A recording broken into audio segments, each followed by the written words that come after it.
Hello అండి, అందరికీ నమస్కారం. Welcome back to daily info Telugu YouTube channel. Andhra Pradesh రాష్ట్రంలో ఫీజు రియంబర్స్మెంట్ నిధుల కోసం ఎదురుచూస్తున్నటువంటి విద్యార్థులందరికీ ప్రభుత్వము గుడ్ న్యూస్ అయితే చెప్పింది.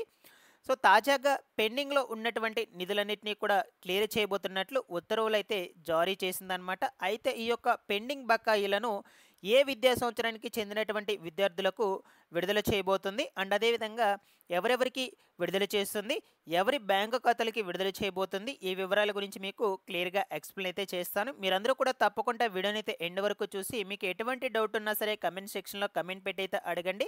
సో చాలామందికి ఇంకా కూడా పెండింగ్లోనే ఉన్నాయన్నమాట ఈ యొక్క ఫీజు రియంబర్స్మెంట్కి సంబంధించినటువంటి నిధులు. మీకు ఎటువంటి డౌట్ ఉన్నా సరే కమెంట్ సెక్షన్లో అడగండి, నేను వెంటనే రెస్పాండ్ అయితే అవుతాను. అలాగే ఈ యొక్క ఎక్స్ప్లెనేషన్ కనుక మీకు నచ్చినట్లయితే లైక్ చేసి అందరికీ కూడా షేర్ చేయండి. ఫస్ట్ టైం కనుక ఎవరైనా ఛానల్ని విజిట్ చేయడానికి వచ్చినటువంటి వాళ్ళు ఉన్నట్లయితే ఛానల్ని సబ్స్క్రైబ్ చేసుకునేసి పక్కనే ఉన్నటువంటి బెల్ ఐకాన్ని క్లిక్ చేసి ఆన్లో అయితే పెట్టుకోండి. ఇక లేట్ చేయకుండా టాపిక్లో కనుక వచ్చేసినట్లయితే తాజాగా మనకు ఈ యొక్క ఫీజు రియంబర్స్మెంట్ పథకానికి సంబంధించినటువంటి పెండింగ్ బకాయిలను విడుదల చేయబోతున్నట్లు ప్రభుత్వము ఉత్తర్వులను అయితే జారీ చేసిందనమాట. సో అయితే మొట్టమొదటగా మీకు అందరికీ వచ్చేటువంటి డౌట్ ఏంటి అంటే, ఏ విద్యా సంవత్సరానికి సంబంధించినటువంటి విద్యార్థులకు ఈ యొక్క పెండింగ్ బకాయిలు విడుదల చేయబోతుంది అనే డౌట్ అయితే వస్తుందన్నమాట మీకు. ఓకేనా? సో మనకు చెప్పినటువంటి ఇన్ఫర్మేషన్ ప్రకారము సో 2024-2025 విద్యా సంవత్సరానికి సంబంధించి 3 త్రైమాసికాల ఫీజు బకాయిలు అయితే ఉన్నాయన్నమాట పెండింగ్లో. ఓకేనా? సో ఈ యొక్క 3 త్రైమాసికాల ఫీజు బకాయిల్లో మనకు ప్రభుత్వము విడతల వారీగా నిదానంగా అయితే చెల్లిస్తామని ఆల్రెడీ కూడా చెప్పింది మనకందరికీ కూడా. సో అయితే ఈ 3 విడతల్లో మొదటి విడత పూర్తిగా అయితే చెల్లించింది.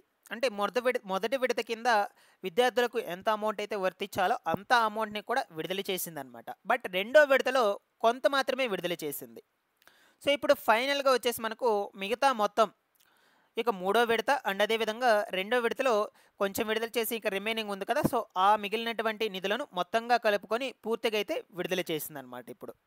ఓకేనా? అది కూడా వచ్చేసి 2024-2025 విద్యా సంవత్సరానికి సంబంధించి ఎవరైతే పాస్ అయ్యి ఉంటారో, పాస్డ్ అవుట్ స్టూడెంట్స్ ఎవరైతే ఉంటారో వాళ్ళకు మాత్రమే రిలీజ్ చేయడం అయితే జరిగిందనమాట. ఎందుకంటే ఆ విద్యార్థులందరూ కూడా చాలా సమస్యలను అయితే ఎదుర్కొంటూ ఉన్నారనమాట. కాలేజెస్లో ఫీజులు కట్టలేకపోవడం వల్ల వాళ్ళకి సర్టిఫికేట్స్ కూడా అదే విధంగా అయితే పెండింగ్లో అయితే ఉండిపోయినాయన్నమాట. ఈ విధంగా చాలామంది కూడా విద్యార్థులు అనేక సమస్యలను అయితే ఎదుర్కొంటున్నారు. సో నేను ఆల్రెడీ కూడా చూశాను, చాలా దగ్గరలో కూడా ధర్నాలు కూడా చేశారనమాట. ఈ యొక్క ఫీజు రియంబర్స్మెంట్ పథకం కింద నిధులను త్వరగా క్లియర్ చేయాలని.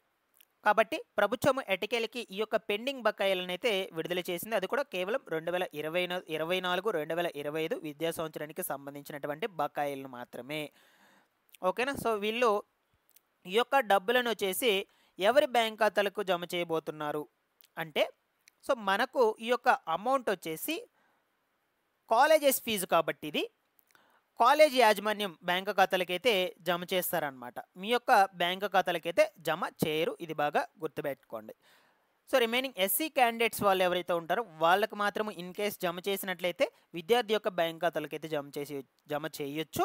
అంతేకాని రిమైనింగ్ కేటగిరీస్ అందరికీ కూడా డైరెక్ట్గా బ్యాంకు ఈ యొక్క కాలేజ్ యాజమాన్యం బ్యాంక్ అకౌంట్స్కే జమ చేస్తారు. మీకు అమౌంట్ అనేటువంటిది బ్యాంక్ ఖాతాలకు జమ కాదు. సో అప్పుడు మీరు ఈ యొక్క సర్టిఫికేట్స్ని అయితే క్లియర్ చేసుకోవచ్చు అనమాట. ఫీజులన్నీ కూడా పే చేసుకొని దాని తర్వాత సర్టిఫికేట్స్ అయితే కూడా తీసుకోవచ్చు మీరు వెంటనే. ఓకేనా?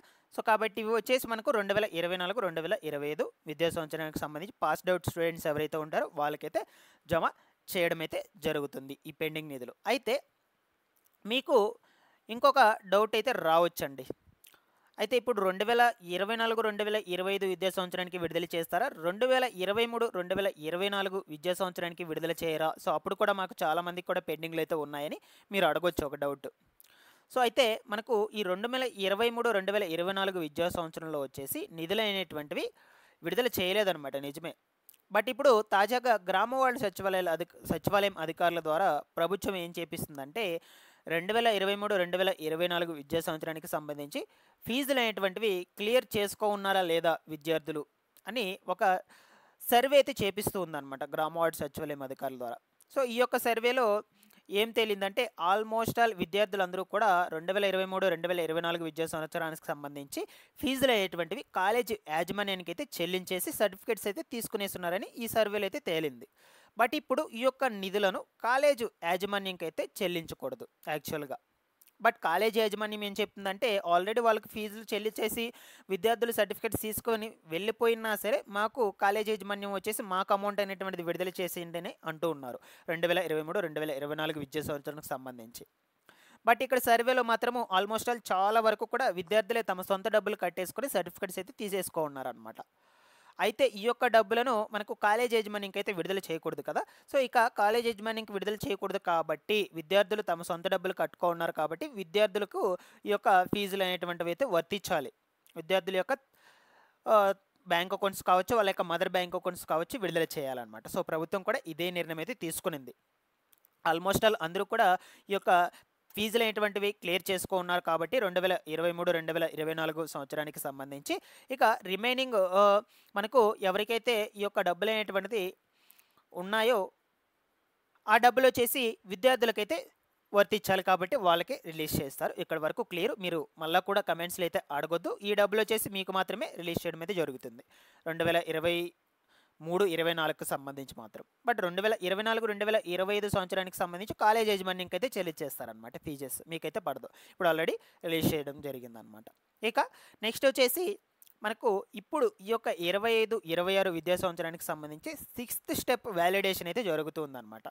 ఫస్ట్ వచ్చేసి మీ దగ్గర మీ యొక్క కాలేజెస్లో బయోమెట్రిక్ అయితే తీసుకుంటారనమాట. దాని తర్వాత మీరు కాలేజెస్లో బయోమెట్రిక్ వేసాక గ్రామ వార్డు సచివాలయాలకు మీ యొక్క పేర్లు అయితే వస్తాయి. దాని తర్వాత మీరు మళ్ళీ కూడా గ్రామ వార్డు సచివాలయాలకు వెళ్ళి అక్కడ కూడా ఫింగర్ ప్రింట్ వేస్తేనే మీకు ఈ ఫీజు రింబర్స్మెంట్ నిధులు అయితే వస్తాయి. లేదంటే ఫీజు రింబర్స్మెంట్ నిధులు రావన్నమాట. నేను ఆల్రెడీ ప్రీవియస్ వీడియోలో కూడా చెప్పున్నాను ఈ యొక్క 6th స్టెప్ వ్యాలిడేషన్ గురించి. ఓకేనా. మీకు ఏమైనా డౌట్స్ ఉన్నా సరే కమెంట్ సెక్షన్లో అడగండి. అయితే ఈ యొక్క 6th స్టెప్ వ్యాలిడేషన్కి వెళ్ళేటప్పుడు ఏమేమి డాక్యుమెంట్స్ తీసుకోవాలి, ఎలా చేస్తారో ఆ వివరాల గురించి మీకు వీడియో కావాలి అని కమెంట్ సెక్షన్లో అడిగితే నేను ముందు రోజులైతే ఎక్స్ప్లెయిన్ చేస్తాను. ఓకేనా. సో మీకు కావాలనుకుంటే కమెంట్ సెక్షన్లో అడగండి. ప్రతి ఒక్కరు కూడా ఈ యొక్క 6th స్టెప్ వెరిఫికేషన్ అయితే కంప్లీట్ చేసుకోండి. ఇప్పుడు జాయిన్ అయినటువంటి కొత్తగా జాయిన్ ఉంటారు కదా, వాళ్ళు మాత్రం కొత్తగా అప్లై చేసుకోవాలి. కొత్తగా అప్లై చేసుకున్న తర్వాత మళ్ళీ వాళ్ళు బయోమెట్రిక్ వేసుకొని వెరిఫికేషన్ అయితే పూర్తి చేసుకోవాలన్నమాట. ఇక్కడ వరకు క్లియర్ అని అనుకుంటున్నాను. సో నేను ఎప్పటికప్పుడు ఈ యొక్క ఫీజు రియంబర్స్మెంట్ సంబంధించి ఇన్ఫర్మేషన్ మొత్తం కూడా ఛానల్ నుంచి అయితే అప్డేట్ అయితే ఇస్తూ ఉంటాను.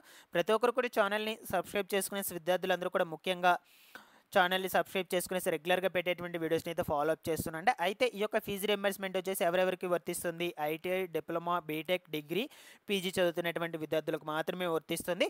సో లాస్ట్ ఇయర్ ఎవరైతే పాస్డ్ అవుట్ అయి ఉంటారో వాళ్ళలో ఇవి చదివినటువంటి వాళ్ళకి మాత్రమే విడుదలవుతుంది అనమాట. ఓకేనా. Thanks for watching this one.